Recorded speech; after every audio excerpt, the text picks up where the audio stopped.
Yo, Double Dragon 2 is a super duper co-op buddy bro freaking go and murder down NES game, and so it's one of those things you try to really get your friends together and play. Now the thing is about a lot of these beat 'em ups these days, especially these NES ones, is they're pretty archaic. What was really appealing about them at the time is that, you know, you had lots of two-player games, but they were like Super Mario Brothers, and so you would have player one would go and then player two would go, and it would be kind of rare to have one that's two at the same time. That's one of the reasons that Contra is such a special game.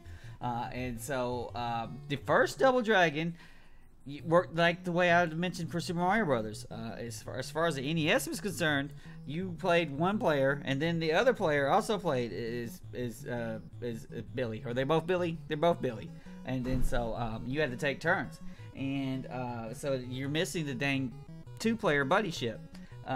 Thankfully, they fixed it in the sequel, the Revenge, Double Dragon 2: The Revenge, and so you could play with your friend, and you could go and start tearing this fucking game up together.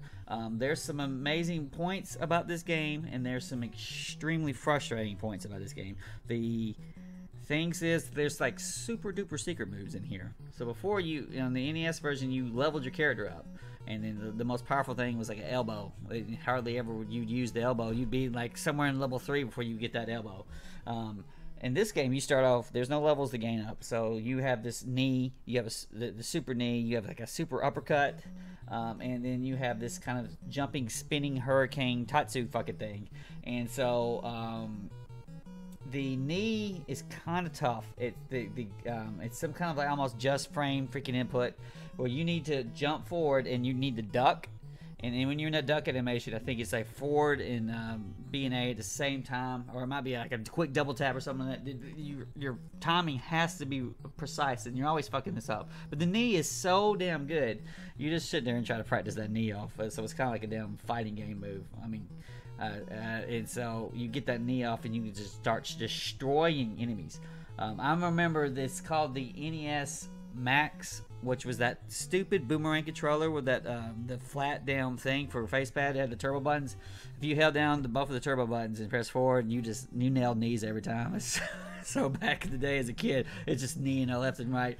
And I remember there's a level, I think it's level 4, where there's spikes. You jump and you hit the spikes and you fall down. And I didn't care. I'm gonna jump up, do a knee, and then hit my head on the spikes. It's still not the shit out of the damn freaking fake Arnold Schwarzenegger and the damn John Cena jorts.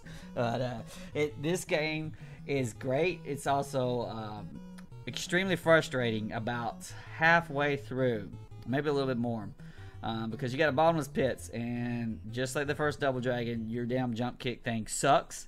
Your jumps are terrible for what you're trying to do, and then enemies will try to knock your ass in the pit. You can turn it around, you can knock their ass in the pit, but the most likely the damn scenario is, you know, they're going to get you, and you only had a limited amount of men.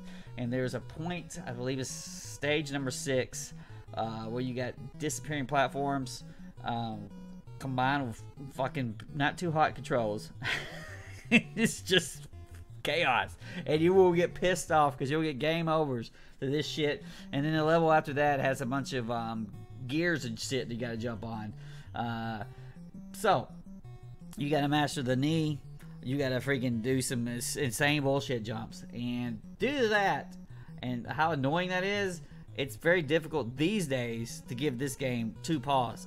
Back in the day, when you're desperate for any damn co-op buddy game, this was top-notch shit. And while the whole, like, you needed to be facing away from the enemy and then press the button direction toward the enemy to do kicks or something, because you know, depending on what direction you face is whether B was attacked to the left and A was attacked to the right. It didn't really come out very good because you just want to, sometimes you want to use the kick, sometimes you don't, so you're like, you got to turn around and a kick. That's obnoxious. Some of these other controls are obnoxious. So while back in the day this would have been an easy 2-paw game, today to go back and play it today, I'm only going to give it 1 paw.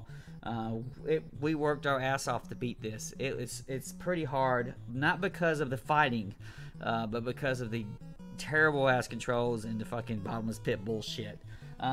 So Double Dragon 2, kitty. I mean, it's better than Double Dragon 3, right?